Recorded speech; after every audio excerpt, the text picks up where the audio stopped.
President Henry Laborde is expected to make a statement just after the announcement of the results. The news is the favorite would be Paris from the London bookmakers.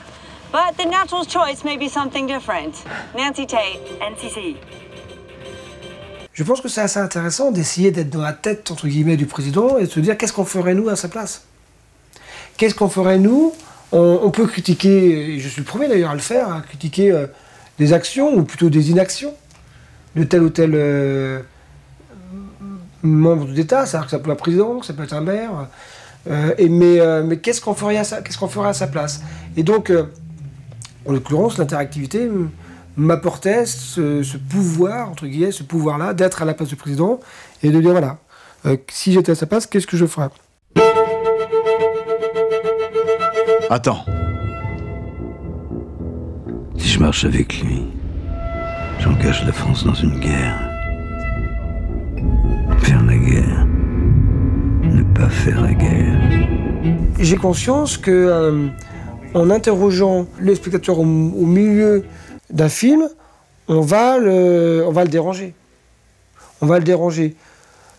En même temps, je trouve parfois sain de déranger un spectateur pour ne pas qu'il reste uniquement passif. C'est-à-dire que je vais chercher le spectateur, je vais le déranger en lui posant une question à laquelle peut-être il n'a pas envie de répondre. Il vient là et voir un film tranquille avec un comédien qui joue un personnage et voir l'histoire qu'on lui raconte. Là, je lui en demande un peu plus. Monsieur le Président, c'est l'heure?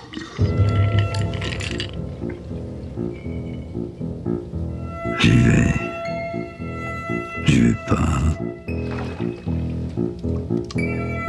C'est Marc Jibaja et Mathilde Mélez qui ont principalement écrit le scénario. Et c'est pour eux que ça a été un truc de schizophrénie totale. C'est-à-dire que on avait beau réduire des paramètres comme l'unité de lieu, comme l'unité de temps, comme finalement peu de personnages, parce qu'il y a 6 personnages, il restait quand même un nombre de paramètres de dingue à partir du moment où ceci était multiplié. Je peux pas te répondre, ma fille, pas maintenant. Est-ce qu'il répond ou est-ce qu'il répond pas au téléphone? S'il répond au téléphone, il va avoir une information qu'il n'a pas, qui va le faire totalement changer d'avis par rapport à ce qu'il va dire ou par rapport à comment il va être face à l'interlocuteur qu'il a en face de lui. Donc c'est un truc de schizophrénie. Excuse-moi, ma fille. Et après, se poser la question de comment on va tourner cette histoire. Donc il y a eu une réflexion que je connais mieux en tant que directeur de la photographie, c'est de décomposer ce qui est écrit pour l'amener sur un plan de travail et réfléchir à comment le tourner. Là, on s'est rendu compte que pour 600 pages écrites, parce que ça représente 600 pages, 24 fois 30 minutes, on a tourné 72 pages en fait.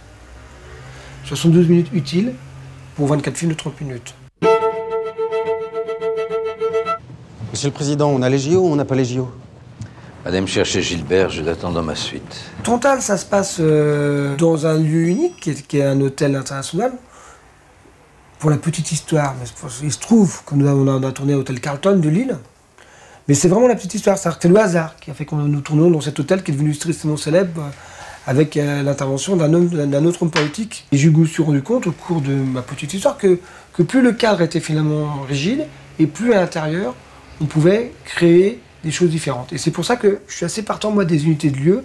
Et sur cette histoire-là, où je me doutais que l'arborescence de la chose allait nous amener sur des terrains extrêmement nombreux, je ne voulais pas rajouter une dimension de temps qui allait être impossible. Parce que si en plus on tient compte du temps véritable, entre le moment où une ville demande les jeux et le moment où elle l'obtient, si tant est qu'elle va jusqu'au bout, c'est quoi? C'est 5-6 ans. C'est pour ça que je voulais à la fois que ça se passe dans un lieu unique et dans un temps précis. En l'occurrence, je pense que entre le moment où le président prend son bain et le moment où le film se termine, tout ça se passe en 4-5 heures.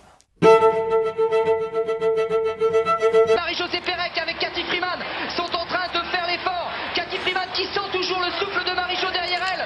Cathy Freeman qui passe en accélération. Quand Paris était candidat, je me souviens, Paris était favori. C'est-à-dire que tout le monde, ou en tout cas la majorité des gens, pensaient que Paris allait gagner. Et le lendemain, quand le résultat est tombé, on a été surpris. Et en fait, après, en ayant lu un petit peu ce qui s'est passé entre les coulisses, j'ai découvert que finalement Blair avait mieux joué le coup que Jacques Chirac. En l'occurrence, Blair avait fait du lobbying dans l'hôtel où il y avait les membres du CEO. Et c'est comme ça qu'il a changé la donne avec 1 ou 2 voix près. Et c'est comme ça qu'est m'est venue l'idée de faire situer l'action dans un hôtel international où se réunissaient les membres du CEO à la veille de la proclamation des Jeux. C'est-à-dire que la campagne a lieu sur plusieurs années et finalement tout a basculé sur un coup de dé. Ce qui, moi, m'intéressait dans cette histoire-là, dans cette anecdote, c'était finalement l'humain qui prenait le pas sur le jeu politique. Qui aujourd'hui va nous faire croire qu'il n'y a pas de corruption au sein de la FIFA? C'est raté puisque maintenant, au début, il y avait un doute, maintenant il n'y en a plus. Qui va nous faire croire aujourd'hui, à l'heure où je vous parle, qu'il n'y a pas de corruption au sein des Jeux Olympiques? En fait, la question que je me pose, et là d'un point de vue purement citoyen, c'est est-ce qu'il est possible de faire de la politique sans être corrompu? Chambaud a raison. Je dois retourner voir Auguste et lui proposer l'exfiltration. Quid du son? Là aussi, j'ai voulu faire exister cet hôtel intercontinental sans forcément voir tout le monde qu'il y avait. C'est-à-dire qu'il existe, parfois au niveau de l'ambiance, on entend une présence de gens qui se trouvent au-dessous, on entend une sorte de brouhaha, et puis il y a ces moments de décision, ces moments où le président doit prendre sa décision, où pour qu'on rentre mieux dans la tête du président, pour qu'on soit mieux à la place du président, j'ai eu l'idée sur le tournage de faire exister des tableaux en fonction de ce qui pouvait aussi générer en termes de son. C'est un beau coup, non? Exfiltrer Auguste. Dénoncer la corruption. J'ai filmé à ce moment-là en macro, et je dirais que j'ai aussi enregistré les sons en macro. C'est ce qu'on a appelé, d'ailleurs, on a appelé ça des bulles. Régulièrement, entre la monteuse, entre le montage son, entre le musicien, on parlait de ça de bulles. On rentrait dans des bulles et on sortait de la bulle. Après, quand on m'a proposé des solutions sonores dont j'ignorais tout, le son binaural, qu'on appelle aussi le son 3D, que j'ai découvert avec un casque, ça m'a permis effectivement d'imaginer une immersion un petit peu différente que ce que j'avais l'habitude de connaître dans les salles obscures.